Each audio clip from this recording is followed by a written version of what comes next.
Eu digo que amo a poética de Rubem Alves e digo mais, citando mesmo. Na profissão, além de amar, tem de saber. E saber leva tempo para crescer. Hoje, em Histórias que Tiram Vendas, literalmente ao vivo, vamos enxergar a história de Wagner Vieira, psicanalista que conversa conosco. Seja muito bem-vindo, Wagner, aqui. A palavra é sua e a língua é viva. Obrigado, Diego. Obrigado pelo seu convite. Muito bom estar com você, acompanhando um pouquinho o seu trabalho e vendo que só passa por aqui pessoas fera naquilo que fazem. Então é com muita honra e orgulho que eu estou sentado aqui na sua frente. Um prazer imenso. O prazer é meu. Wagner, antes da gente começar a falar um pouco, né, a gente falou, vamos combinar de falar sobre a psicanálise, claro, mas principalmente do sentimento desse final de ano, das festas de final de ano, como é que as pessoas se sentem neste momento, né, e qual é a visão que você tem, né, de acordo com a psicanálise.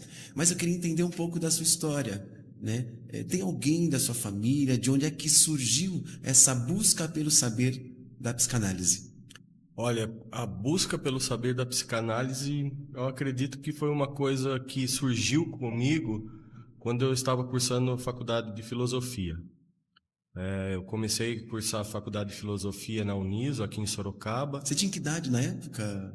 Eu estava com 19, 20 anos nessa época. E não tinha ninguém da sua família que já tinha uma referência da área? Não, ninguém. Não. Minha família é da área de metalurgia, todo mundo metalúrgico.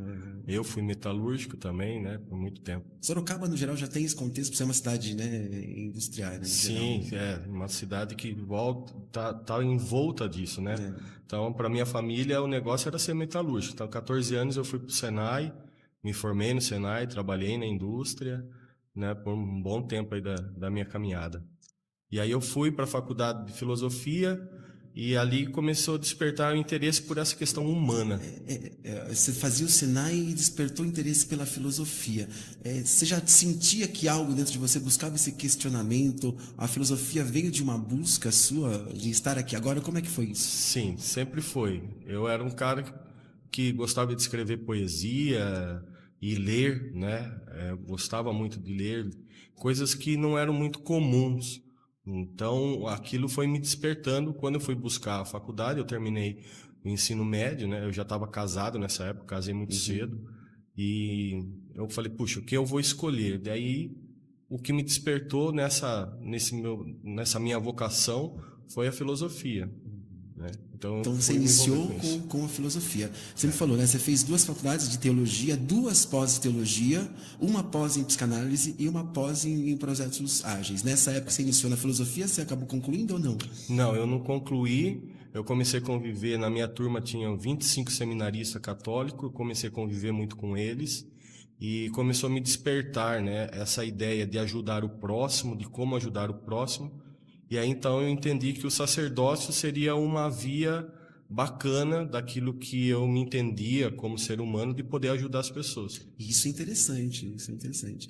E você buscou a teologia para seguir o sacerdócio. Então. Sim, aí eu abandonei a filosofia e fui nessa jornada, trilhei muitos anos nessa jornada, né? Fazem mais ou menos uns 8 anos que eu deixei, né? Inclusive, amanhã é a data de comemoração da minha ordenação, né? Hoje eu vou me encontrar com um amigo que foi ordenado junto comigo. Que bacana, parabéns. Daí da filosofia você foi para teologia. Isso. Fez 2 faculdades de teologia. Exato. Fiz 2 faculdades de teologia e aí fiz pós-graduação em implantação e revitalização de igreja. Fui trabalhar no Rio Grande do Sul, na fronteira oeste do Rio Grande do Sul, trabalhei por muitos anos lá com isso. E depois acabei voltando para o estado de São Paulo, ainda trabalhando dentro desse mesmo conceito. Só que quando eu estou voltando para o estado de São Paulo, eu já estava fazendo uma pós-graduação no Andrew Jumper, que é uma extensão do Mackenzie em São Paulo. Então eu saía lá de Uruguaiana, vinha para São Paulo, viajava. Nossa. E aí eu conversando com um amigo de quarto, que a gente ficava no hotel, e aí nessa conversa ele falou da psicanálise, eu fiz uma pesquisa ali rápido no Google, achei um curso, entrei em contato e seguir. Mas, a priori, o meu objetivo era o ganho de conhecimento, agregar valor àquilo que eu já fazia, né? A filosofia, a teologia, a psicologia, todas elas têm, não é o mesmo viés, mas tem um sentido de busca, de autoconhecimento no geral, né? Sim, busca autoconhecimento, desenvolvimento pessoal, né? E é o que eu falo dentro da psicanálise, não tem como você ser um bom psicanalista se você não estiver olhando para outras áreas. Você precisa estar atento. Então, ser um bom psicanalista vai demandar de você o conhecimento de outras cadeiras também, seja filosofia, antropologia, sociologia e assim por diante, né? Então, a teologia, todo ser ele é espiritual, né? Por mais que as pessoas possam não ser religiosas, e você vê isso muito forte dentro do setting, né? A questão da religião, independentemente de qual seja a religião, a espiritualidade, isso é muito importante para as pessoas.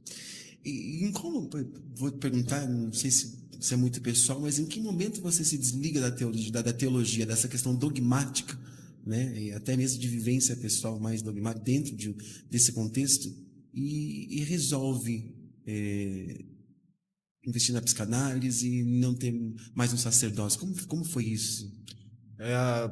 Depois de vários anos, né, mais de 20 e poucos anos trabalhando com isso, né, eu fui chegando a algumas conclusões de que algumas coisas não me cabiam mais. Não quer dizer que elas estejam erradas, mas não fazia mais respeito a mim, né?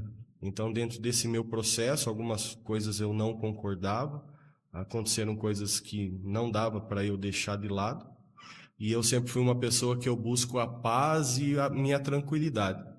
Então, eu busquei seguir o meu caminho.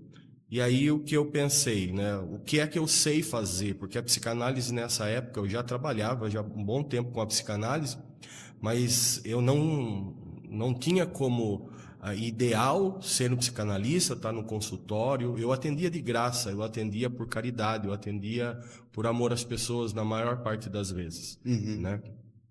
E aí eu entendi assim, qual é a minha maior aptidão? Cuidar de pessoas. Eu amo pessoas. Isso já vinha um pouco da questão do sacerdócio também, né? Exatamente. E é uma frase minha, eu sou merecedor de cada centavo que eu ganho, mas eu não faço o que eu faço simplesmente pelo dinheiro que eu ganho, né? O que eu faço pelo brilho nos olhos das pessoas, pelo sorriso, a esperança que elas voltam a ter diante do sofrimento que elas estão passando na vida delas. Então eu entendi que eu posso seguir aquilo que é a minha vocação, que é pessoas, ajudar pessoas, e existem várias formas. Eu posso ser dentro do sacerdócio, fora dele, e aonde eu me encontro perfeitamente confortável, feliz com aquilo que eu faço, grato por aquilo que eu faço, que é continuar ajudando pessoas e cuidando das pessoas. Muito bacana. Então você se encontrou na psicanálise, né? E como foi que, não digo que você se encontrou, né? Mas você se encontrou profissionalmente na psicanálise. E o que te fez despertar essa paixão por ela? Fala um pouco sobre a psicanálise no sentido técnico mesmo, né? O que te atraiu nela? Olha, eu acho que o que me atraiu nela foi mais uma vivência pessoal do que uma questão puramente técnica. Quando eu busco a psicanálise, eu busco como uma ferramenta a agregar valor naquilo que eu já fazia. E como todo ser humano, eu tinha os meus conflitos, eu tinha as minhas dificuldades pessoais. E quando eu começo a estudar e desenvolver os meus estudos nessa área, eu começo a ver os benefícios que estavam trazendo na minha própria vida. Porque isso começou a abrir a minha mente para que eu pudesse enxergar coisas nas minhas relações, né, na minha relação com a minha família, na minha relação com os meus pais, na minha relação com as minhas filhas. E isso começou a trazer transformação para mim.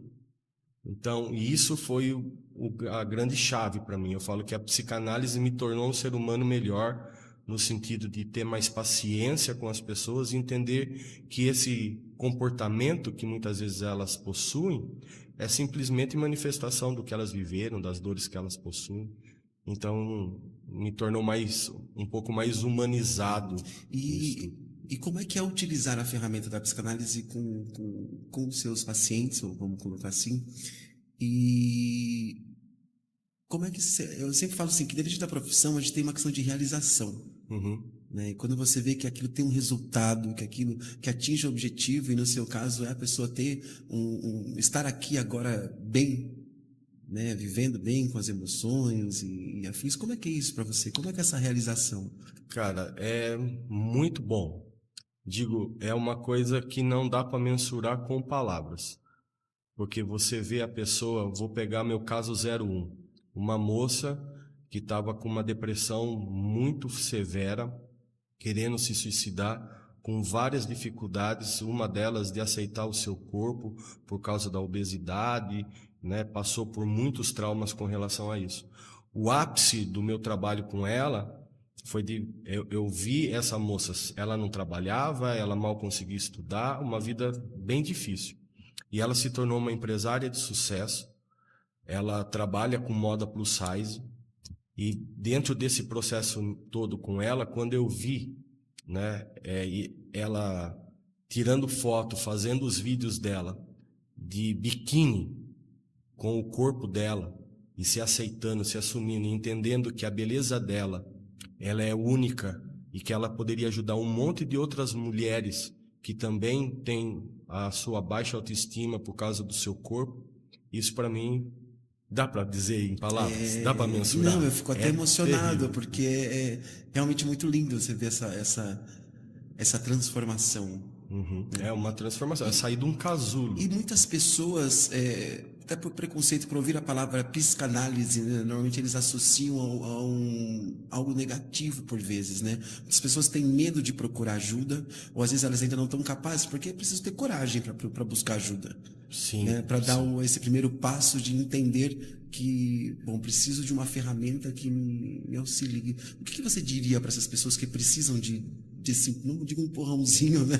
Mas eu digo assim, de ouvir, né? De ter coragem para buscar ajuda, buscar essa coragem. Buscar ajuda não significa que eu sou fraco, sabe? A psicanálise, ela não está lá para te julgar, ela está para te acolher. Ela não está lá para te dar lição de moral. Então, é um ambiente seguro onde você pode ser você e se conhecer, se entender. Nós temos ainda muito preconceito com relação a isso, né? Popularmente, quando você trata das questões de ordem mental, as pessoas, né, popularmente, é questão de loucura, né? Então, cuidar da sua mente é coisa de louco. Estou ficando louco. Então, existe um preconceito muito grande. Tem caído muito nesses últimos tempos. Muito mesmo. As pessoas estão ganhando consciência de que cuidar da sua mente é extremamente importante, né? Cuidar das suas dores. Então, eu diria para essas pessoas, se permitam a viver algo novo, a se encontrar. Ninguém está aqui para viver uma vida de dor, de tristeza, sofrimento, amargura, presa no passado, né? Como a gente diz, não tem como mudar aquilo que nós vivemos, né? Os nossos traumas, não tem como mudar, mas nós não precisamos viver isso como um fardo que faz com que a gente perca o brilho, faz com que a gente perca o desejo pela vida, uma vida pesada, uma vida opaca. E tá falando, né? A gente começa a chegar no final do ano, existe uma cobrança social muito grande, né? De reuniões familiares, de você estar bem, de você avaliar o seu ano. Será que você chegou no final do ano e você está próspero em todos os sentidos? E isso desperta sentimentos que, por vezes, deixam as pessoas muito confusas também, né? Você atende hoje muitas pessoas, eu acho que deve ter aumentado a demanda no final do ano, para falar a verdade. Sim, como é isso? Realmente é um momento, né, comemorativo que traz muitas dificuldades para as pessoas, né? Existe um mito de que toda a família tem que estar junto, de que toda a família tem que estar perfeita, aquela família doriana. E a verdade é que família, como qualquer núcleo social, tem os seus problemas. E que em alguns momentos eu não quero conviver com você. O fato de eu não querer conviver com você não quer dizer que eu te quero mal, né? Mas socialmente dizendo, eu ter esse desejo, ter esse sentimento de não querer estar com você, é tido como feio. Isso vem castrando a minha emoção, o meu sentimento, né? Então, as pessoas, elas têm essas dificuldades mesmo.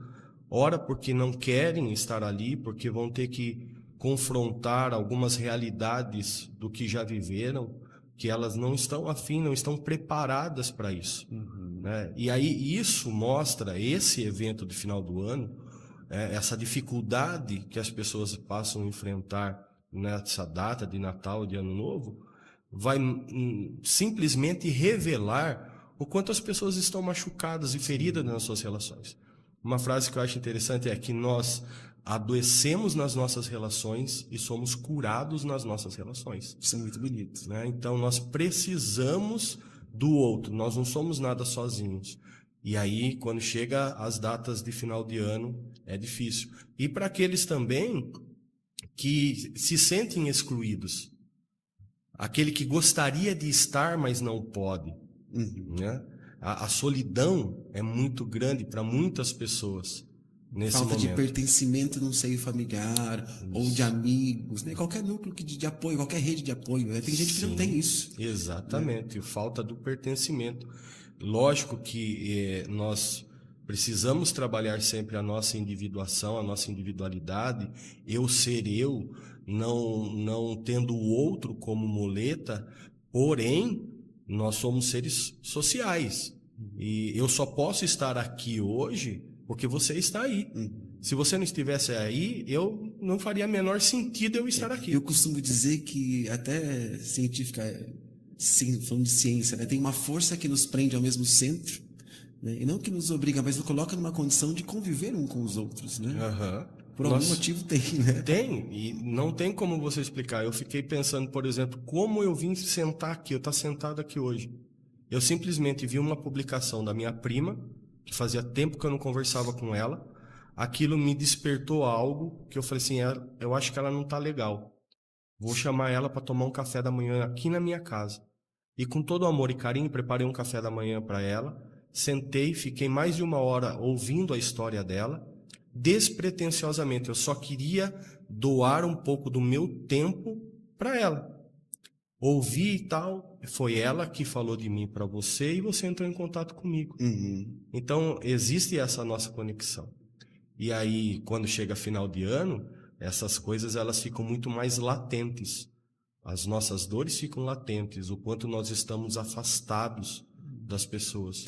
Uma outra questão também, muitas pessoas que perderam entes queridos, né, e que vão passar pelas datas comemorativas, né, esse primeiro passo, né, porque eu acho que fica um ciclo para a pessoa, né, você perde um ente querido e depois passar pelo menos durante um ano, por assim, aquelas datas comemorativas também é muito pesado, né? É muito pesado. O luto, ele possui suas fases, né, e essas fases, elas precisam ser entendidas e trabalhadas de uma maneira consistente.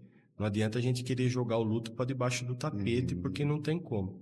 E sem sombra de dúvida, as datas especiais como essa, o aniversário das pessoas e tal, acabam evocando novamente tudo isso, né?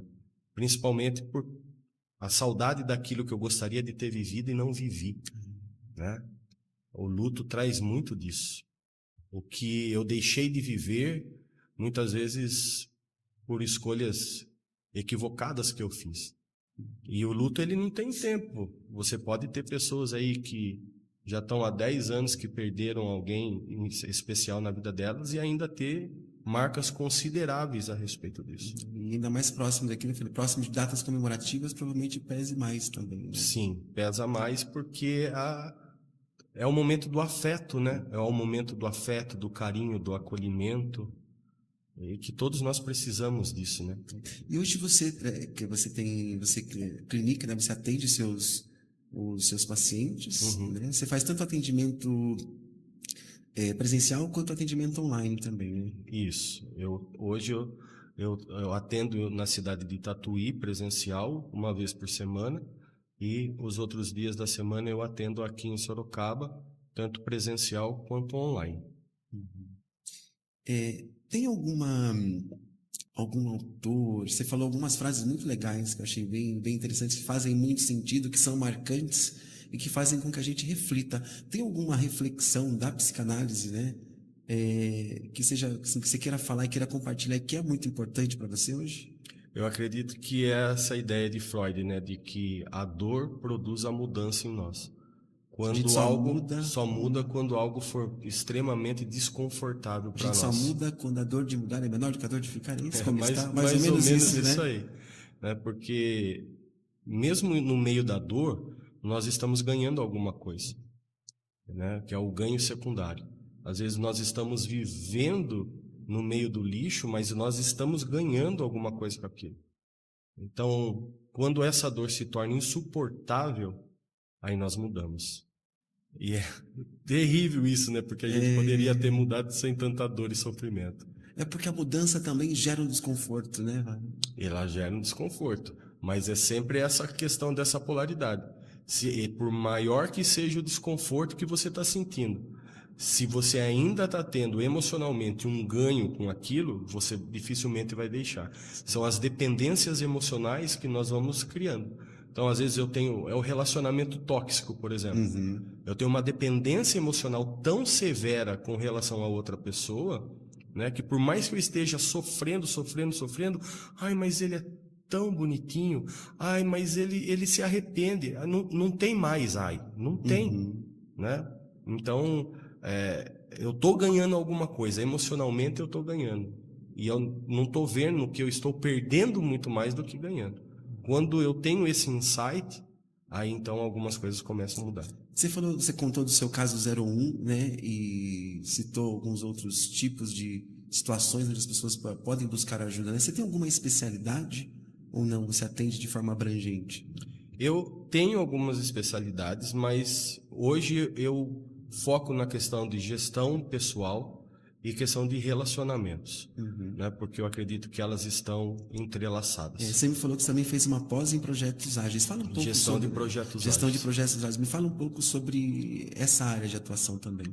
Quando eu fui para a questão do sacerdócio, né, a pós-graduação que eu fiz de plantação e revitalização de igreja, você trabalha muito com projetos, né? Então, a gestão de projetos ágeis que eu fiz recentemente, essa pós-graduação, eu fiz como mais uma ferramenta, um agregar valor como uma ferramenta, porque a nossa vida é uma empresa, nós somos uma empresa, né? E nós vivemos num mundo de muitas mudanças. Existe um conceito que se chama o mundo VUCA, né? Então ele traz alguns conceitos, agora já está surgindo alguns outros, mas a gente vive dentro de uma estrutura hoje onde as coisas são voláteis, elas mudam o tempo todo, né? Ou se eu pegar o conceito do Bauman de relacionamentos líquidos, né? Então as coisas elas estão mudando o tempo todo. Então, a gestão de projetos ágeis, lógico que ela está voltada por uma questão de empresa, da administração de equipes e tudo mais, mas aqueles conceitos, eles são altamente aplicáveis na gestão daquilo que eu sou, daquilo que eu faço, principalmente se eu for um profissional liberal, né? Que eu tenho dificuldades em gerir meu tempo, né? De trazer algumas questões práticas para o meu dia a dia.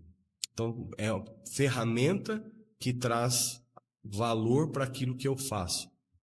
Eu posso atender um empresário, eu posso ajudar ele a pensar em como gerenciar melhor aquilo que ele faz.